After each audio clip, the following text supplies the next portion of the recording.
Welcome to Clearbrook Studio. We're going to do a 1963 song that was a #1 hit for Buck Owens. Then Clearbrook will announce the winner of our recent contest, and we'll chat for a minute.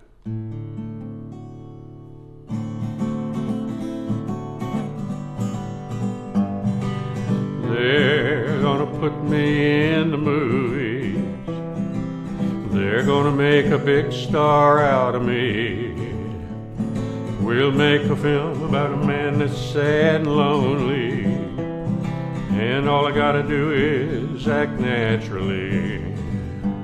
Well, I'll bet you I'm gonna be a big star.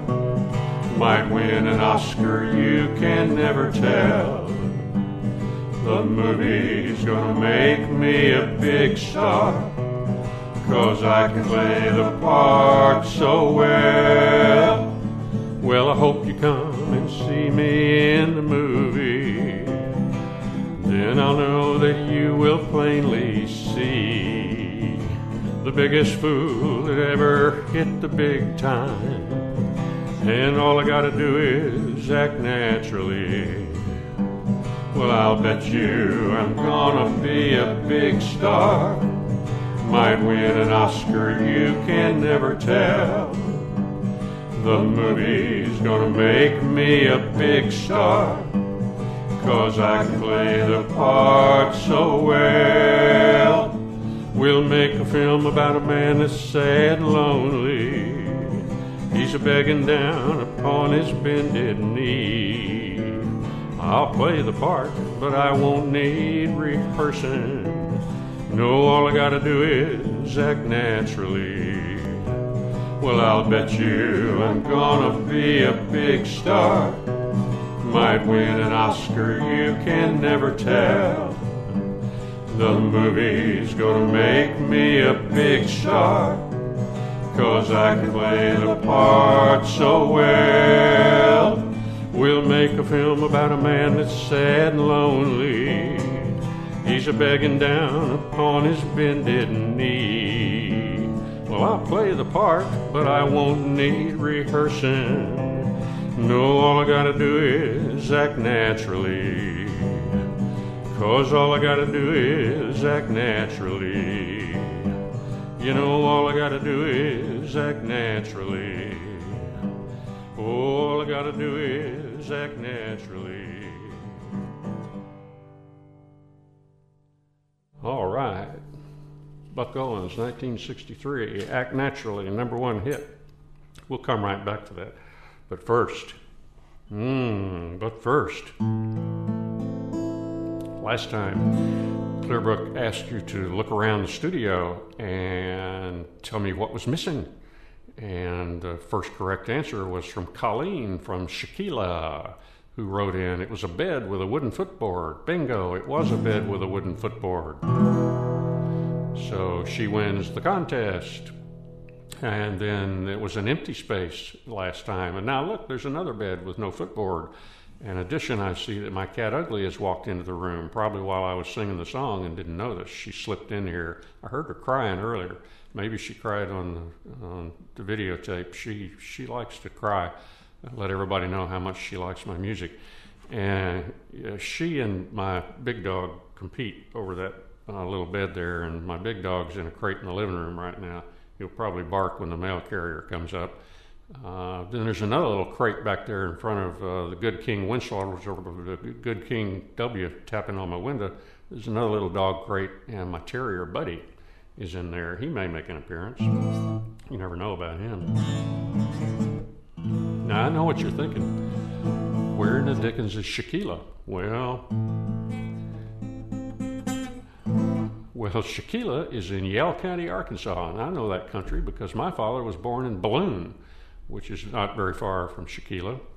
And my father's father, who was a full-time carpenter, also preached on the weekends. He rode the horse and buggy around the area, and he preached in all the local communities, including Shaquila. He used to preach in Shaquila too, so he probably preached to Colleen's grandparents and great aunts and great uncles and all those folks. Not that you can tell that it did him any good.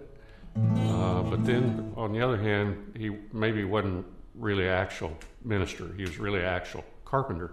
And the family always said he'd gotten the call, but maybe his call was the wrong number. You never know about those things. Now then, Buck Owens. Buck Owens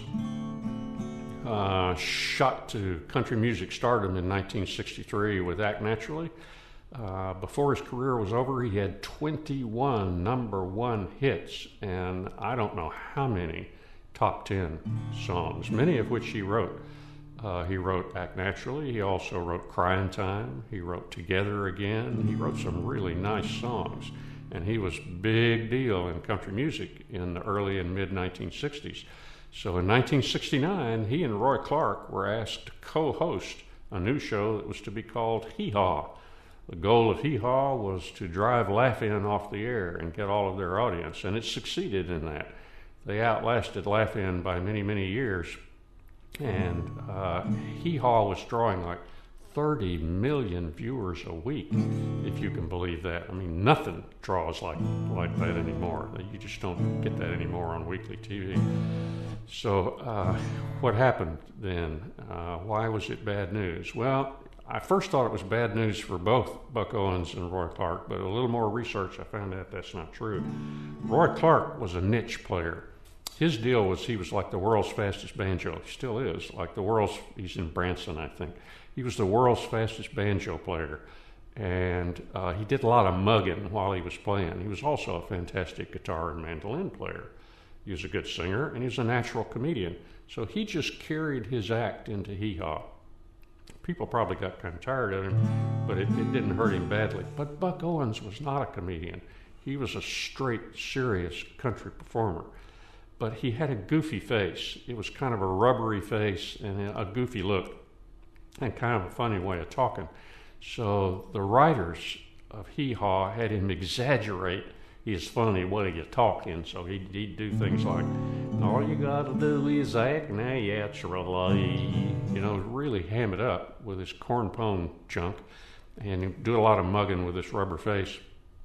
Well, his fans, his real fans, really didn't cotton to that. They felt embarrassed. They felt like they were being made fun of. So before long, he was reduced outside of the show. He still wanted to perform some, but before long, he was reduced to playing has-been shows and wannabe never was shows, you know, things like conventions for retired forest rangers, stuff like that. I've had a little taste of that. It's pretty awful. But for a while there, Buck Owens was on top of the world. So the moral of that story is, be careful what you wish for. I appreciate you dropping by. I hope you enjoyed the song and our little chat. Ugly's wishes you well. If Buddy would wake up, he would wish you well too. We all hope that you have a great day and that you'll drop by again real soon. Bye now.